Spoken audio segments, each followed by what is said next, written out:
해봐야 1억 전후야. 이분들은 그럼 뭐합니까? 할 수 있는 기회가 없습니까? 그렇지 않습니다. 이번 세미나에 오세요. 열심히 정말 한 달 가까이 저희가 검토하고 준비한 1억 정도 자금을 가지고서 한강변이나 CT뷰나 이런 뷰 이상의 높은 수익이 나올 수 있는 지역들을 찾아냈습니다. 그 물건들을 정리해서 우리 시청자분들께 이번 주에 공개할 예정입니다. 포기하지 마십시오. 안녕하세요. 대부권의 이상수입니다. 현재 서울 부동산 시장을 좀 보게 되면 최근에 거래량들이 올 초에 비해서는 거의 2배 이상 4,000건의 거래가 이루어지고 있고요. 일단 신생아 특례가 이제 출시가 되면서 9억 이하의 아파트들 거래가 증가를 했고, 또 전세 물량이 크게 급감하게 되면서 거의 50주 이상 전세 가격이 상승하고 있어요. 자, 전세값이 이렇게 오른다는 소리는 결국 매매 가격을 밀어 올리는 상승 압력으로 작용을 할 수 있다 보니까 서울의 아파트 값 같은 경우에도요, 올해 2월 전만 하더라도 마이너스였습니다. 하락 추세였어요. 그런데 2월 달에 바닥을 찍고 현재는 상승세로 대부분 지역들이 다 돌아선 상황입니다. 자, 그렇다고 해서 지금 이 상승세가 이 세력이 너무 강해서 뭐 정고점을 뚫고 올라가고 이 정도까지는 아닙니다. 하락이 멈췄고 상승하는 지역들이 서서히 지금 증가를 하고 있다. 이 정도 흐름이다라고만 말씀을 드리고 싶어요. 자, 그런데 지금 이런 흐름과는 달리요, 나홀로 신고가를 치고 있는 지역들도 있다라는 거예요. 입지 자체가 특수합니다. 좋아하고 누구나 다 갖고 싶어하는 지역이에요. 일단 교통 좋고요, 업무타운과의 접근성도 좋고, 게다가 교육 여건도 좋고 생활 인프라 다 갖추고 있어요. 여기에 추가적으로 한강변에 위치를 하고 있다 보니까 조망권까지 갖추고 있으니까 진짜 돈 있으면은 사고 싶은 입지가 되어 있는 곳들이 신고가를 치고 있다라는 겁니다.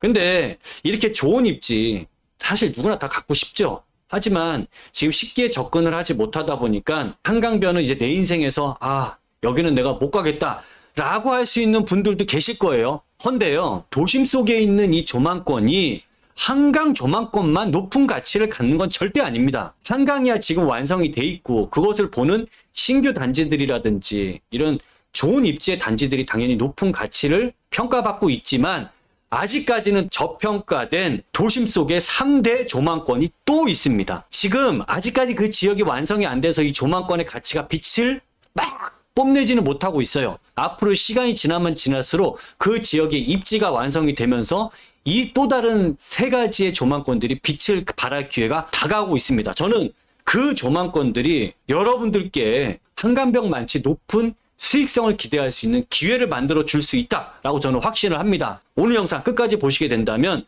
우리 시청자분들께 굉장히 큰 도움이 될 것 같습니다. 자, 첫 번째, 도심 속 공원 뷰입니다. 우리 동네 집 앞에 있는 근린공원 이런 거를 얘기하는 게 아니고요, 서울 안에서도 대표성을 띠고 있을 만큼의 대규모의 공원을 뜻하는 겁니다. 이제 서울숲이라는 게 있잖아요. 자, 거기를 보면은 서울숲 공원이 있고, 또 이쪽 앞에 또 한강이 있습니다. 그러다 보니까 우리나라에서 이런 대형 공원이라고 할 수 있는 서울숲 같은 경우에는 이게 프리미엄이 지금 트리마지 아파트나 아크로폴리스나 갤러리아 포레가 상당히 고가를 하고 있는 지역이고, 거의 90억대 100억대를 육박할 만큼 초고가를 하고 있는데, 이거에 대한 가치 반영이 한강 뷰가 있기 때문에 이 가치가 나오는 건가, 아니면 공원 뷰 때문에 이 가치가 나오는 건가, 상당히 애매하죠. 왜냐하면 이 두 개를 다 볼 수 있고 다 즐길 수가 있는 곳에 입지를 하다 보니까 이걸 구분을 명확하게 하기가 어려운데, 그래서 이 사례를 좀 명확하게 나눠서 보기 위해서는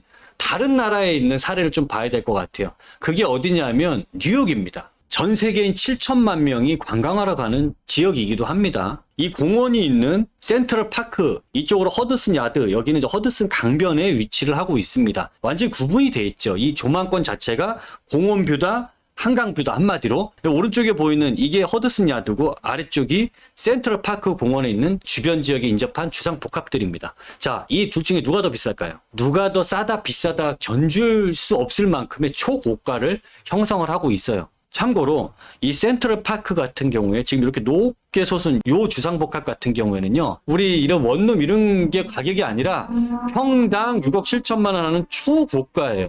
여기 허드슨 야드 같은 경우에도 거의 센트럴파크와 둘이 어깨를 견줄 만큼의 굉장히 초고가를 하고 있는 시장이에요. 아, 공원 뷰만 나와도 초고가를 하는구나. 한강 뷰가 잘 나오는 곳들도 초고가를 하는구나 라고 여러분들이 이해를 하셨으면 좋겠습니다. 자, 이 지도에서 보이는 곳들은 서울에 대규모 공원들이 위치하고 있는 곳입니다. 여기에서 우리 시청자분들이 반드시 아셔야 될 포인트가 하나가 있어요. 이거 하나만 기억하셔도 됩니다. 자, 제가 예를 들어서 설명을 해드릴게요. 한강 뷰가 완성이 되어 있는 지역들 같은 경우에는 높은 프리미엄이 이미 검증이 됐다라고 보시면 돼요. 근데 한강변의 조망권의 가치가 모든 지역이 다 똑같지 않지요.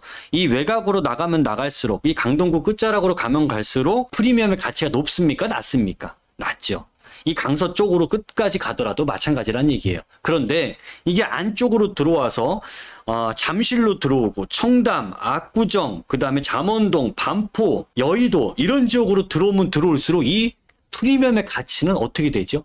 기하급수적으로 높아지죠. 자, 그리고 한강변의 강북에 해당되는 지역들도 보게 되면 이 끄트머리에 있는 광진구보다 성수 서울숲이 있는 이 위치, 그 다음에 옥수동, 한남동, 그리고 국전무지구, 그다음 마포 이렇게 중심권 안으로 들어오는 지역들의 한강변에 대한 프리미엄 가치가 높다라는 거예요. 자, 이 공원도 마찬가지입니다. 이 공원 역시도 이 외곽으로 가면 갈수록 공원하고 접할 수 있는 기회가 더 많아지죠. 왜? 서울 외곽은 다들 그린벨트로 덮여 있는 이런 산이나 녹지들이 주변에 많이 있기 때문에 조금만 나가더라도 공원과 접할 수 있어요. 그래서 이렇게 희소하다라고 못 느끼지만 서울 도심 한복판에 있는 이런 서울숲이라든지 이 용산공원, 남산공원과 같은 이런 곳들은요, 주변에 이런 게 없잖아요. 콘크리트 건물들만 잔뜩 있는데 이 안에 유일하게 이런 녹지가 있고 자연환경 가치를 갖고 있는 공원이 있다라는 겁니다. 이런 곳의 가치가 높게 평가를 받는 거고, 또 이 공원의 규모 역시도 지금 용산공원 같은 경우 보게 되면 서울숲공원의 거의 4배, 5배 이상 크고요. 거의 이 사이즈는 여의도 전체 면적과 맞먹을 정도로 굉장히 대규모입니다. 그러다 보니까 미국에 센트럴파크가 있다면 우리 대한민국에서는 이 용산공원이 있다, 자부심을 가질 만큼의 큰 용이 한 마리가 이 용산공원 안에 있다라고 여러분들이 생각을 하셔도 좋을 것 같습니다. 자, 그러면 중요한 건 지금 이 주변에 있는 서울숲 같은 경우는 이 주변의 입지가 이미 완성이 됐고 여기에는 고가 부동산들이 많이 즐비하잖아요. 근데 이 용산 같은 경우에는 아직 미완성이다 보니까 모든 지역들이 다 고가가 돼 있는 건 아닙니다. 그래서 이 속에서 아직은 이 주변에 상대적으로 적은 자금으로 들어갈 수 있는 곳들, 이런 것들이 어딘지 알고 있어야 될 거 아니에요. 자, 그곳이 어디냐면요. 자, 제가 이 용산공원 주변 지역을 굉장히 자세하게 설명을 해드리고 싶지만 그렇게 되면 시간이 오래 걸릴 겁니다. 그래서 여기에서 우리가 할 수 있는 지역, 자, 이 위쪽에 이제 남산하고 접해 있는 이 부분에 이태원에서부터 한남 뉴타운, 여기 서빙고, 동부 이천동, 한강로, 그 다음에 남영동 일대, 그 다음에 여기 서후암동까지, 이 라인은 여러분들이 이제 소액이라든지 이렇게 접근할 수가 없는 지역이니까 여기는 보지 마세요. 그리고 이제 소액으로 볼 수 있는 지역, 여기만 이제 기억하시는 게 좋은데, 요 위에 동후암동에서부터 이 해방촌 라인으로 이어지는 여기가 여러분들이 소액으로 접근할 수 있는 이제 유일한 지역이다라고 이제 보시면 될 것 같아요. 근데 이 소액이란 개념이 얼마 정도가 이제 이 안에선 소액이라고 볼 수 있냐 하면, 일단 매매 가격 수준이 방 2개짜리 투룸 기준으로 했을 때는 6억에서 7억 정도 매매를 하고요. 여기에서 이제 전세를 낀다라고 했을 때, 갭 투자를 했을 경우에는 전세 가격은 2억 5천에서 3억 사이로 형성이 되어 있습니다. 그러다 보니까 여기에서는 최소 투자할 수 있는 내 실투자 금액이 3억 이상을 가지고 있어야 이 지역에 투자할 수 있다. 이게 여기서는 소액이다 라고 이제 보시면 좋을 것 같고요. 여기에 한 가지 더 첨언을 한다면, 용산은 현재 규제 지역에 들어가 있다 보니까 여기서 투자를 하신다라는 계획을 잡았으면 세금 부분까지도 반드시 고려해서 들어가셔야 됩니다. 안 그러면 취득세가 8%, 12% 중과를 적용받을 수 있는 곳이다 보니까 이 부분까지 고려한 투자 계획을 세우셔야 된다라는 점, 이것까지 여러분들이 꼭 아셨으면 좋겠습니다. 자, 두 번째입니다. 도심 속 마운틴 뷰예요. 대한민국은 산악지형이 많죠. 그러다 보니까 서울 안에서도 산들이 꽤 많습니다. 근데 외국의 대도시들 보게 되면 대부분 다 평지에 이루어져 있어요.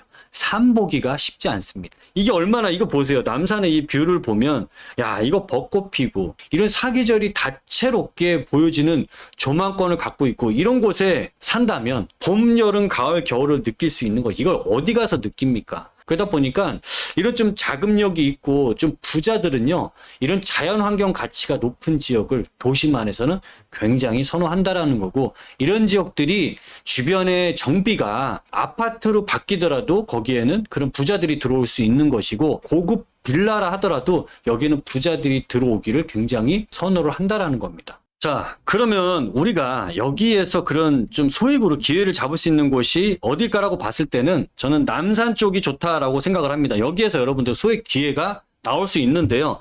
아래쪽은 여기는 우리가 갈 수 없는 지역이라고 보시면 돼요. 이태원하고 한남더일, 유엔빌리지, 나인원 한남, 여긴 그냥 초고가입니다. 이 위쪽으로 올라서게 되면 바로 서울의 가장 핵심 업무타운이, 대기업들이 가장 많이 밀집한 서울의 도심입니다. 그리고 여기에 남산이 끼고 있는 이 사이 지역, 요 사이가 어디냐면 서울역에서 4호선을 따라서 가는 길이 퇴계로인데요. 이 퇴계로의 회원역, 그다음 명동역, 충무로역 이렇게 쭉 이어지는데, 여기에서 남산 쪽으로 가는 요 사이에 있는 지역들이 보면 대부분 다 굉장히 낙후돼 있어요. 거의 저희가 노후도 조사를 해보게 되면 40년 이상이 된 주택들이 거의 8, 90% 이상을 차지하고 있습니다. 근데 그렇게 될 수밖에 없었던 이유가 남산이잖아요. 남산에 고도 제한이 묶여 있었던 지역이다 보니까 여기는 낙후가 되는데 개발을 할 수가 없어. 왜? 층수 제한, 고도 제한이 너무 심했기 때문에 할 수 있는 여건 자체가 안 됐던 거죠. 근데 이 고도 제한이 풀렸단 말이죠. 굉장히 크게 완화가 됐어요. 결국에는 더 높은 층을 지을 수 있으니까 사업성이 좋아졌다라고 볼 수 있고, 4호선 이 중심의 역세권 지역은 도심에 인접해 있는 역세권이다 보니까 이 지역들은요, 용적률에 대한 인센티브를 심의를 통해서 굉장히 높게 받을 수가 있습니다. 그러다 보니까 높은 사업성을 갖기 때문에 결국 여기는 개발 압력을 굉장히 강하게 받을 수밖에 없겠죠. 자, 그러면 이런 지역들이 재개발이 된다라고 했을 때 여기에 수요층은 누굽니까? 고소득의 일자리들이 있는 곳이다 보니까 이 고소득의 수요층들이 들어올 수 있는 지역입니다. 당연히 이 수요층의 차이가 나면서 이 가격대 역시도, 지금 보면 경희궁 자이 같은 경우가 바로 요 위에 있는, 경희궁 옆에 붙어 있잖아요. 여기 있는 가격은 33평이 20억을 훌쩍 뛰어넘는 지역입니다. 그러면 여기 있는 지역에 회원동이라든지 명동, 그렇죠? 이런 충무로역, 남산과 접해 있는 이런 지역들의 신규 아파트 대단지가 나오게 되고 아파트가 만들어진다면 경희궁자이 이상 뛰어넘는 가격대가 형성될 수 있는 지역이잖아요. 그만큼 높은 가치를 가질 수 있는데, 이 지역에 투자를 하게 된다면 방 2개짜리 기준으로 5, 6억 정도 시세를 하고 있어요. 근데 매물은 이렇게 많지 않습니다. 전세는 2억 5천에서 3억 정도를 하고 있다 보니까 대략 한 2억에서 3억 정도 수준으로 지금 용산에서 투자하는 금액에 비해선 상대적으로 좀 적게 들어갈 수 있는 틈새 공략이 된다라고 여러분들이 보시면 좋을 것 같습니다. 자, 세 번째는요, 도심의 시티뷰입니다. 자, 이거 홍콩의 야경입니다. 홍콩 야경은 이미 우리가 과거에 오래전부터, 야, 홍콩 하면 초고층 마천루 야경이 그냥 글로벌 관광객들을 끌어모으는 굉장히 그 핵심적인 요소였지요. 자, 그리고 여기는 사막의 기적 두바이입니다. 이 두바이 같은 경우에 이 초고층 100층 이상의 정말 높은 건물들이 장벽처럼 정말 장관을 이루고 있는 지역이죠. 자, 그런데 이제 우리나라 뷰를 좀 보게 되면 이게 이제 시티 뷰라는 건데, 우리나라 거를 볼게요. 우리나라는 이런 고층 빌딩들이 좀 많이 밀집해 있는 곳은 여의도잖아요. 근데 제가 이 사진을 고르고 골라봤는데, 여의도 63빌딩에서 이 IFC 타워까지 다 집어넣을 수 있는 사진은 진짜 이건데, 이거 다 집어넣어도 왠지 뭐가 등성 이빨이 빠지고 뭔가 홍콩이라든지 두바이라든지 뉴욕 맨하탄 이런 곳들하고 비교할 정도가 안 된다라는 거죠. 자, 그런데 앞으로 이렇게 나올 수 있는 곳들이 생긴다라는 겁니다. 언제부터? 내년부터 이제 공사가 들어가는 바로 용산이라는 곳이죠. 용산에 있는 국제업무지구는 가장 높은 게 100층대 초고층 건물, 그 주변에 80층, 60층, 그 다음에 50층대 건물들이 이렇게 산처럼 이루게 되면서, 그리고 이 뒤쪽으로는 좀 이빨이 빠진 것처럼 보이겠지만 이 국제업무지구 뒤쪽으로는 용산 전자상가가 45층에서 50층대 이상의 거의 주변의 백그라운드 병풍처럼 용산 국제업무지구를 둘러싸게 됩니다. 그렇게 보면 지금 이 국제업무지구의 조망권이 우리가 아까 봤던 두바이 정도 볼 수 있을 만큼의 이런 웅장함이 나오지 않을까요? 여기에서 그러면 이런 웅장함이 나오고 시티뷰가 나오는 지역들은 단순하게 이 뷰가 잘 보이는 지역도 당연히 그 가치가 높아질 겁니다. 자, 그리고 또 한 가지는 이렇게 시티뷰가 만들어지려면 여기에는 업무타운들이 들어선다라는 소리잖아요. 그럼 여기에는 많은 첨단 기업들이나 해외 기업들이 들어오게 될 텐데, 이런 기업들이 만들어지는 이 주변에 이 업무타운 인접 지역의 가치는 또 어떻게 될까요? 그래서 이 시티뷰 같은 경우에는 두 가지로 보셔야 돼요. 첫 번째는 인접 지역의 저평가 지역을 찾아야 되는 거고, 이만큼 좋은 뷰가 나올 수 있는 한강변 건너편에 좋은 지역을 찾아야 되는 거죠. 자, 그렇게 보니까 두 군데가 나오게 되는데요. 용산 국제업무지구 같은 경우에는 현재 여기에 그 토지 정화 작업이 거의 막바지에 다다랐고요. 그 다음에 내년이면은 이제 착공, 기반시설 착공이 들어갑니다. 그리고 내년 하반기에는 20개 필지를 나눠서 분양이 본격적으로 시작을 하게 됩니다. 자, 그러면 이제 주변 지역에 당연히 인접 지역부터 직접적인 영향을 받게 되겠죠. 그렇게 봤을 때 지금 여기 오른쪽은 한강대로가 있고 왼쪽에는 원효대로가 있는 곳. 이 중에서 저는 여러분들 한강대로 투자할 수도 있고 원효대로 있고, 이 아래쪽으로는 뭐예요? 이게 서부 이천동이 있네요. 근데 이 지역들 중에서 가장 소액으로 들어갈 수 있는 자리는 이 원효대로 쪽입니다. 현재 원효대로 쪽에서 여러분들이 투자할 수 있는 가장 소액이라고 할 수 있는 게 대략 실투자 금액으로 4억 5천 정도가 될 거예요. 다른 지역에 비해서는 돈이 많이 들어갑니다. 근데 이 지역에서 지금 이게 가장 적은 금액인 걸 어떻게 합니까? 근데 여기에서 여러분들이 방 하나짜리를 사도 4억 5천으로 사게 되고요. 방 3개짜리를 사도 이 실투자 금액 4억 5천으로 살 수 있어요. 현재 아직은 좀 뒤죽박죽인 부분이 있습니다. 왜냐하면 올 초까지만 하더라도 실투자 금액이 2억 정도였는데 이게 굉장히 빠른 시간 안에 물건들이 소지되면서 가격이 올라가 버렸기 때문에 지금은 원룸의 투자 금액이나 3룸의 투자 금액이나 이게 현재 차이가 없어요. 잠깐 동안 틈새가 벌어진 거죠. 그러면 여러분들 어떤 거 사는 게 나을까요? 원룸이에요? 3룸이에요? 내가 실거주하면서 투자까지도 생각을 한다면 당연히 3룸이 훨씬 더 유리하겠죠. 지금 이런 것까지는 아직 할 수 있어요. 이건 저는 괜찮은 기회라고 생각을 합니다. 자, 이게 첫 번째 지역이고, 두 번째는 앞으로 이 국제업무지구 뒤쪽으로 전자상가들이 쫙 병풍처럼 만들어지면 어마어마한 뷰가 나오겠죠. 그러면 이거를 바라볼 수 있는 지역 또한 굉장히 높은 가치가 나올 거예요. 굉장히 희소한 곳이기 때문에 그래요. 그럼 이걸 바라볼 수 있는 지역들은 일단 여의도에서 바라볼 수 있겠네요. 그 다음에 이 아래쪽으로 노량진에서 볼 수 있겠네요. 그 다음에 오른쪽에 흑석동에서 볼 수 있을 텐데 살짝 이게 틀어져 있다 보니까 이 조망권이 그렇게 잘 나올 것 같지는 않아요. 그러면 여의도 아니면 노량진인데 여기서 소액은 여의도 불가능합니다. 이 소액으로 가능한 지역은 이 안에서는 노량진 쪽인데, 노량진도 뉴타운 같은 경우에는 이미 아파트 값을 하고 있다 보니까 여긴 고액이 들어갑니다. 하지만 아직까지 개발이 진행이 안 되고 미지정이 되어 있는 현재 이런 지역들 같은 경우 여러분들이 한 2억 5천 정도를 가지고서 투자할 수 있는 이런 방법이 있다라는 거죠. 자, 한강 뷰와 또 다른 세 가지의 뷰에 대해서 지금 알아봤는데 제가 좀 걱정거리가 생겼어요. 여러분들께 어디에 어떻게 무엇을 투자할 수 있는지를 항상 매주 토요일마다 저희가 세미나를 하잖아요. 그때 말씀을 해드리는데 항상 제가 그때마다 요구를 받는 게 있어요. 오신 분들이 나는 자본가도 아니고 자본금도 넉넉하지 않아. 여유 자금 자체가 이 적응을 활용을 해서 투자해야 되는데 저는 어떻게 해야 됩니까? 라고 요구하신 분들이 상당히 많으세요.